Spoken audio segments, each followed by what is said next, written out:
Report.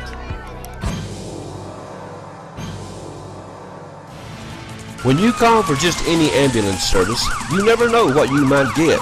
But when you call Vital Care at 423-562-9370, you'll get an experienced staff, experienced and professional people who know what the word emergency really means. Don't just trust anyone.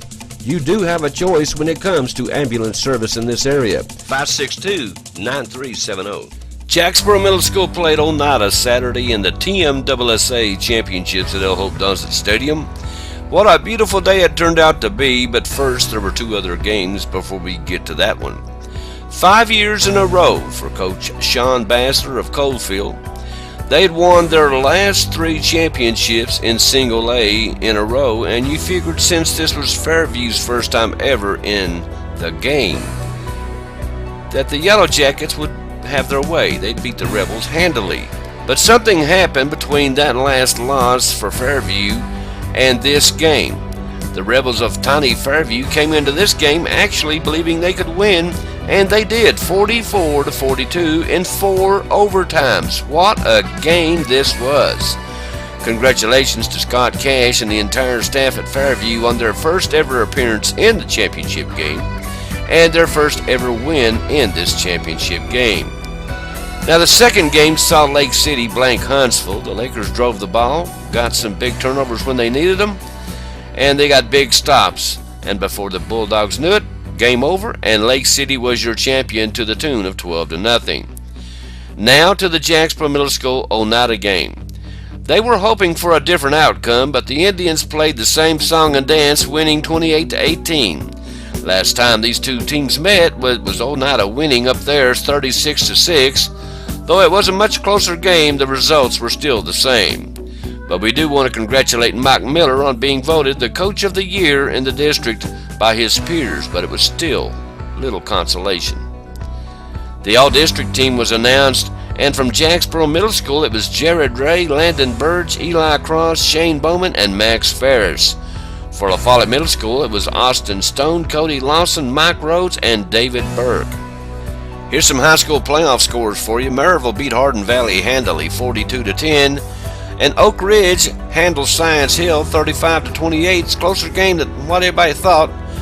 But anyway, Oak Ridge comes out on top, and they will have a rematch against Maryville, in which they lost earlier in the year 38-23.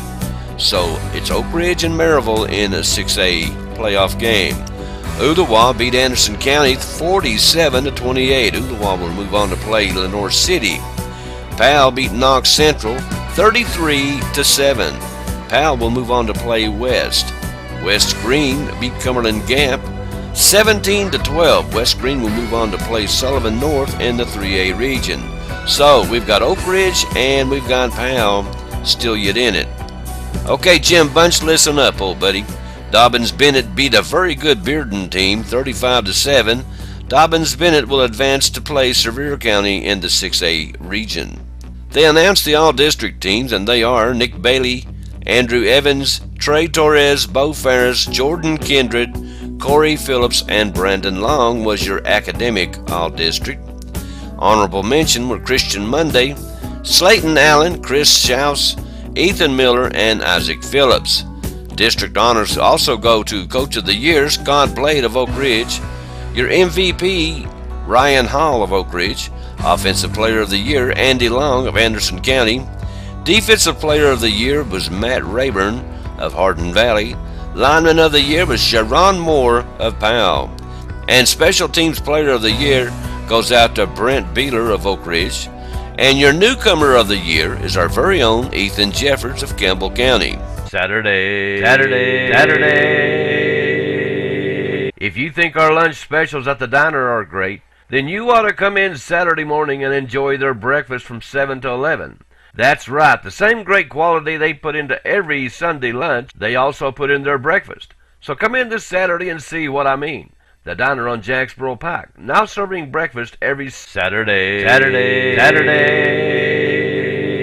From 7 to 11 a.m. That's only at the diner on Jacksboro Pike. Call in or carry out today. Thanks for watching my papa on WLAS. A full house at John R.W. Brown Gymnasium saw the Blue beat the Orange in the first annual Cougar Craziness, as two legends in not only Cougar basketball but in La Follette Owl High School basketball fame as well were on hand, and they were honorary coaches for each team. The legendary Lynn Pierce coached the Orange team, while La Follette High School legend Gary Gray guided the Blue team on to victory. Started out like the Orange was going to run away with this one, as they jumped out to an early 5-0 lead, but that soon disappeared and the Blue team won. We didn't get any rosters of the players, so we don't want to call out any names because we will surely miss somebody. Bobby Van and Matt Housley Sr. were the two refs in this game. A great night for Cougar basketball all over. Nikki Ward won the girls' three-point competition, and Gunnar St. John won the boys, and those two faced off, and guess who won? Yep, Nikki Ward won that one in 3 overtimes. In the hot shot competition, Sam Arnold and Christy Owen won that event. The Campbell County High School cheerleaders teamed up with the middle school cheerleaders, and they put on an amazing display of teamwork. It was awesome. Awesome, too, was the new Campbell County High School dance team, who also performed. All the elementary school basketball teams, both boys and girls, were represented, and the Cougars will play their first game in November on the 13th at Lenoir City. The Campbell County Youth Basketball League will have a tournament Thanksgiving weekend to kick off the season, so whenever Thanksgiving is, it's that weekend. They're going to have a tournament, and they will be using all 3 gyms, the old Rec Center, West La Follette, and East La Follette. Okay, that's a real quick look at today's local sports. We thank you for being with us. Hey, go see our sponsors, won't you? And you guys stay tuned. There's a whole lot more to come right here on WLAF.